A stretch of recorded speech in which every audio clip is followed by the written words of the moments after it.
Hello everyone, my name is Patrick Liquete and I am your nursing tutor. On this segment, we're going to be talking about atrial rhythms. This is part 3 of your interpreting basic EKG rhythms. So if you follow the previous parts, we've talked about regular sinus rhythms and how to read the basic EKG strips. So on this segment, we're going to be talking about electrical conductions that stem from the atrium, still stemming from that area, but not exactly from the sinus node.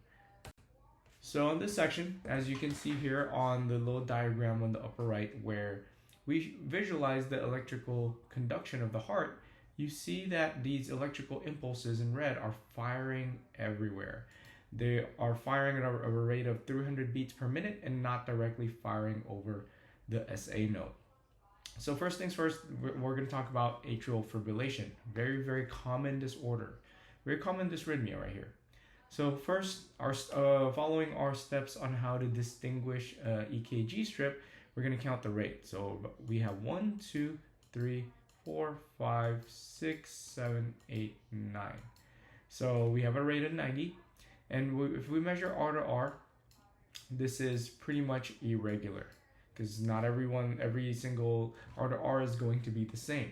This is what we describe as irregularly irregular. So if you see that on your NCLEX or your nursing exams, please choose that as the option to describe atrial fibrillation as irregularly irregular. All right, one distinguishable factor you're going to notice with atrial rhythms is it does not have any discernible P waves.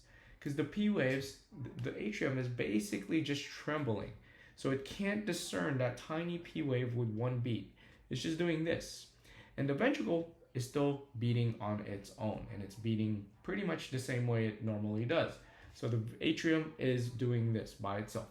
And the problem with that is when blood doesn't beat through fully, it stays stagnant. And what happens with stagnant blood? We basically develop clots or thrombi or an embolus. It can become an embolus, for example. So the biggest problem we're going to encounter with atrial fibrillation is blood clots. So usually asymptomatic, right? Usually asymptomatic. And the only treatment basically we do for this is to prevent that blood clot.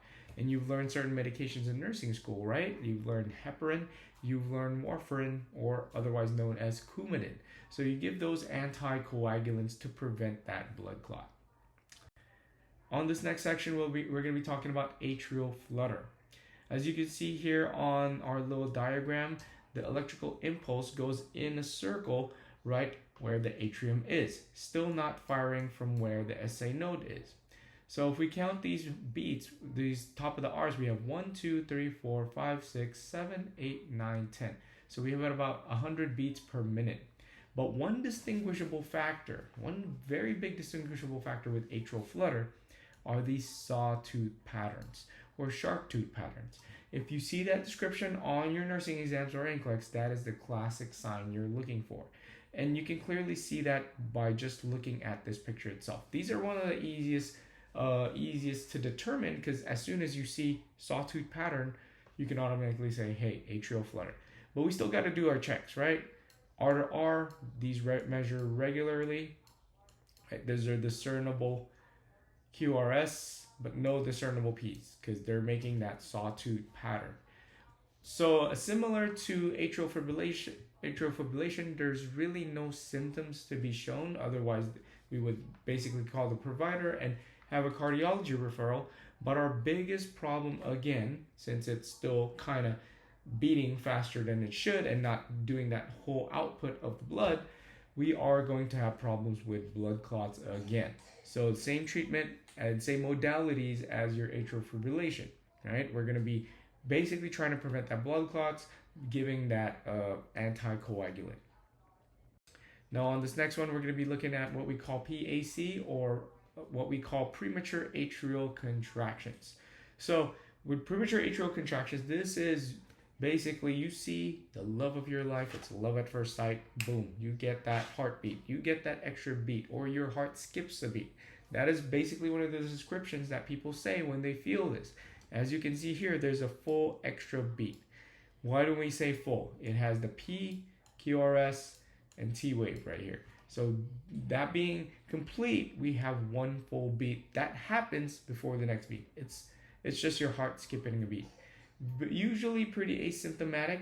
Usually people just feel that light little flutter or that little heartbeat, but usually pretty much asymptomatic. On this next section, we're going to be talking about AV blocks. So moving on to this first degree block, I want you to kind of notice here, if we have our pointer, that we do still stem from the SA node, and the electrical impulse still reaches your AV node. But over here, there's a certain delay before reaching those ventricles, right? That is what we call an AV block, meaning there's a block in the AV.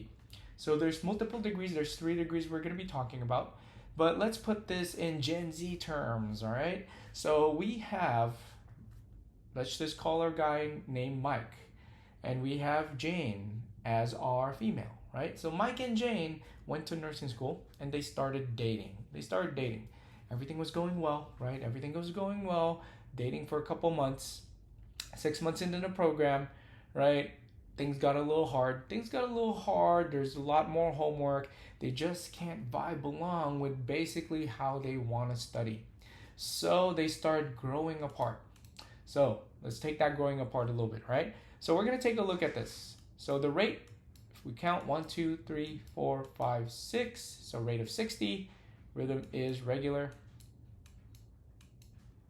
So there is a P and there's a QRS. But let's say Mike is P and Jane is QRS.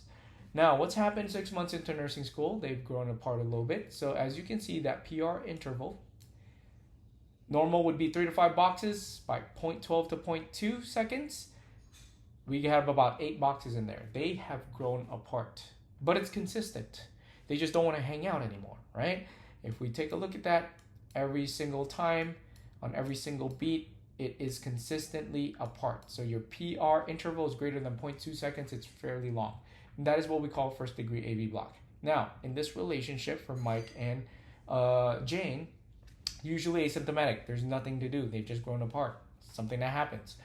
It's not a problem until it's a problem. We just need to inform your provider. Maybe they need a cardiac consult, or for them, it's therapy, right? And then we move on. Now, we're going to be talking about second degree type 1. We have 2 types for second degree heart AV blocks, all right? Now, let's just say Jane goes a little crazy. It's term 4. It's term 4 of the program. Last term, things are finishing up. Mike is not taking this program seriously, so they're growing apart even more. So first off, we count this rate. 1, 2, 3, 4, 5, 6. We notice that there is a P for every QRS, and we note down the regularity as well. As you can see, there's a little bit of irregularity here. But what I want you to notice is, yes, Mike and Jane have some good days, right? That PR is perfect, 3 to 5 boxes. But the next week, they've grown apart. The week after, they've grown apart even more. So you can see it getting longer. And all of a sudden, Mike is here by himself and Jane is gone. So there's a drop in that QRS. And then they make up. They grow apart again. And if you can't see it here, but Mike is by himself. P is by himself again. And the QRS is dropped again. So another way you can remember this is longer drop. Now you have a winky block. Now that's that relationship right there, right? It's kind of falling apart. Now, a little bit into their relationship, a little further into the relationship, basically the relationship is a little more unstable now. Mike comes home one day, right? Jane's there, and all of a sudden, Mike's phone rings. His Tinder profile is alerting him that he has a match. Problem ensues. So let's talk this through, right? On your second degree heart block, you can see that we're counting the rates and we have 1, 2, 3, 4, 5, and 6 somewhere here, right? For every P, there's a QRS? Not really, because there's some P's here without the QRS, and we're going to be talking about that. So Mike and Jane, right? P and QRS, they spend some time together. They're lovey-dovey again. The PR is perfectly fine. And then Mike comes home one day, and Jane hears his Tinder profile, leaves, and Mike is by himself. The P is by itself. There's a basically unworn drop in the QRS. We had no prior instance where we were seeing this drop, not like your type 1, right? This is more unstable because there was no warning sign. So that's your biggest distinguishable factor here is Mike got left behind out of nowhere. All right, now let's talk your third degree, which is your worst one. Again, your second degree, usually asymptomatic unless there are any symptoms, then we have to address that. But ultimately, we still have to inform your provider and we have to most likely get a cardiology consult. Now, let's talk third degree blocks, which is what we also call a complete heart block. Now, the relationship's done, right? Jane has left. They're still in nursing school, but they try to avoid each other. Mike and Jane have different lives, different relationships, and they're just trying not to see each other anymore. So we're going to count this. Your QRS, these are your QRSs. They're very wide QRSs, but we only have about 5, right? It's a little bit low, right? So we're taking a look at that P. We're taking a look at that Q, RS. But as you can see here, there's a P here. There's a QRS here. There's a P randomly here. There's a QRS. What's happening there is the P wave, the atrium, is beating on its own, and the ventricle is beating on its own. Mike and Jane are doing their own thing. They don't want to see each other. They want to spend time together. They're completely broken apart. So that divorce, that breakup has happened, and they're doing their own thing. So the P is beating by itself, and the QRS is beating by itself. That is the most distinguishable factor. There is no correlation. Now, this is non-sustainable. That heart rate is going to drop. The only thing to fix it is now we need to pace.